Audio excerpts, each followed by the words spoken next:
O.J. Antony എന്ന് പറയുന്ന ഒരു വ്യക്തി ഇടയ്ക്കിടയ്ക്ക് യൂട്യൂബിൽ എഴുതാറുണ്ട്. ആന്റണി എന്നാ പേര്, O.J. ആന്റണി. അദ്ദേഹം ഇന്നലെ യൂട്യൂബിൽ എഴുതിയിരിക്കുന്ന വരി വളരെ ഗംഭീരമായിട്ട് തോന്നി എനിക്ക്. അദ്ദേഹം എഴുതിയിരിക്കുന്ന 13ാമത്തെ വയസ്സ് മുതൽക്ക് ഞാൻ ഈ പ്രപഞ്ചത്തെ നോക്കുമ്പോൾ, സൂര്യനെ നോക്കുമ്പോൾ, ചന്ദ്രനെ നോക്കുമ്പോൾ, വായുവിനെ നോക്കുമ്പോൾ, സമുദ്രം നോക്കുമ്പോൾ, ചെടികളെ നോക്കുമ്പോൾ എനിക്ക് തോന്നാറുണ്ട് യഥാർത്ഥത്തിലുള്ള ഈശ്വരൻ അതാണ് എന്ന്. പക്ഷെ ഞാൻ പലരോടും പറയുമ്പോൾ അവർക്കൊന്നും അത് അത്ര വിശ്വാസമാവുന്നില്ല. പക്ഷേ സൂര്യൻ്റെ ചൂടും സൂര്യൻ്റെ പ്രകാശവും ഇല്ലെങ്കിൽ ഭൂമിയോ ഉണ്ടോ? വായു ഇല്ലെങ്കിൽ ഈ ജീവജാലങ്ങളുണ്ടോ? സമുദ്രവും സമുദ്രത്തിൽ നിന്ന് വെള്ളം ആവിയായി പോയിട്ട് മേഘങ്ങളായിട്ട് മഴ പെയ്തില്ലായിരുന്നെങ്കിൽ ജീവജാലങ്ങളുണ്ടോ? ഈ സസ്യങ്ങളും ജന്തുക്കളും ഇല്ലെങ്കിൽ മനുഷ്യനിവിടെ ജീവിക്കാൻ സാധിക്കുമായിരുന്നോ? ഈ ചെടികൾ ഓക്സിജൻ ഉണ്ടാക്കിയില്ലായിരുന്നെങ്കിൽ നമ്മൾ എങ്ങനെ ജീവിക്കുമായിരുന്നു?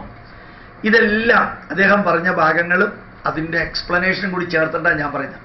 ഇതെല്ലാം കൂടി നോക്കിക്കഴിയുമ്പോൾ എനിക്ക് ഒന്നും മനസ്സിലായി.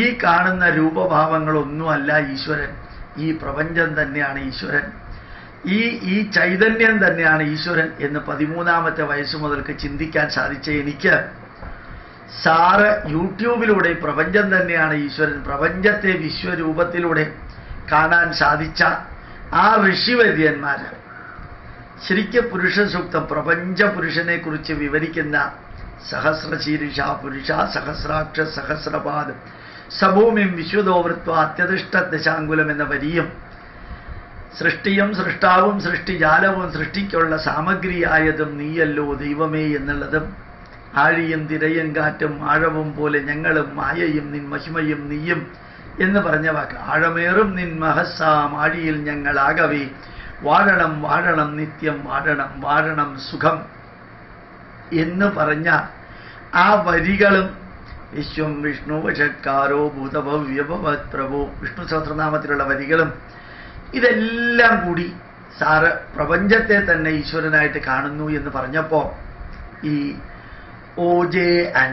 ആന്റണിയാണ് പേരെന്ന് തോന്നുന്നു. അദ്ദേഹത്തിൻ്റെ പേര് എനിക്ക് O.J. ആന്റണി.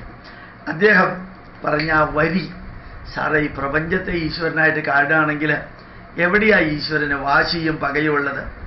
ഈശ്വരൻ എങ്ങനെയാ ശപിക്കാൻ പോവുക? ഈശ്വരൻ എങ്ങനെയാ ജ്ഞാനം ഉണ്ടാവരുതെന്ന് പറയുക? ജ്ഞാനം ഉണ്ടായാലല്ലേ ഈശ്വരനെ കുറിച്ച് പോലും മനുഷ്യനെ അറിയുള്ളൂ. ഇതൊക്കെ എനിക്കിപ്പോൾ മനസ്സിലായിരുന്നു. ഞാൻ ഈ O.J. ആന്റണിയോട് പറയാം, യേശുദേവനാണെങ്കിലും പ്രവാചകനാണെങ്കിലും നമ്മളുടെ ശ്രീകൃഷ്ണനോ ശ്രീരാമനോ ആരാണെങ്കിലും ശരി, ഇവരൊക്കെ ഈശ്വരീയത കുറേയൊക്കെ സാക്ഷാത്കരിച്ചവരാണ്. ഈ പുണ്യവാളന്മാരെ കുറിച്ച് ഞാൻ അങ്ങനെ പറയണില്ല, ഈശ്വരീയത സാക്ഷാത്കരിച്ചവരാണ്. അവരെ നമ്മൾ ബഹുമാനിക്കണം, ആരാധിക്കണം. അവർ ഈശ്വരനല്ല, അവർ ദൈവീകത്വമുള്ളവരാണ്.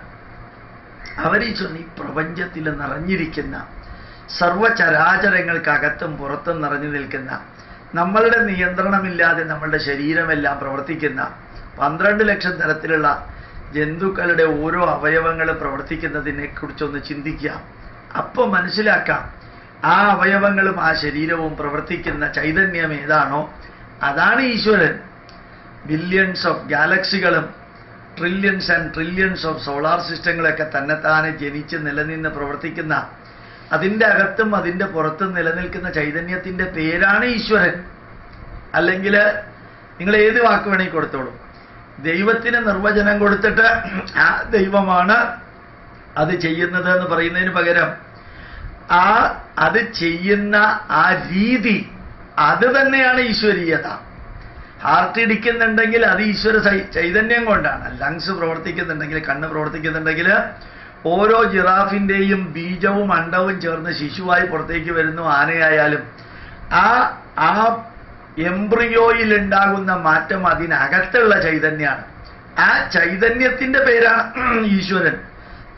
ഈശ്വരൻ അതിനകത്തിരിക്കുന്നതല്ല, അതിനകത്ത് ഇപ്പൊ തന്നെ ഉള്ള ആ ചൈതന്യത്തിൻ്റെ പേര്. ഈശ്വരനെ വേറെയായിട്ട് കാണുമ്പോഴാണ് ഈശ്വരൻ ഇതിനകത്തുണ്ടെന്ന് നമുക്ക് തോന്നുന്നത്. അതിനകത്തുള്ള ചൈതന്യത്തിൻ്റെ പേരാണ് ഈശ്വരൻ.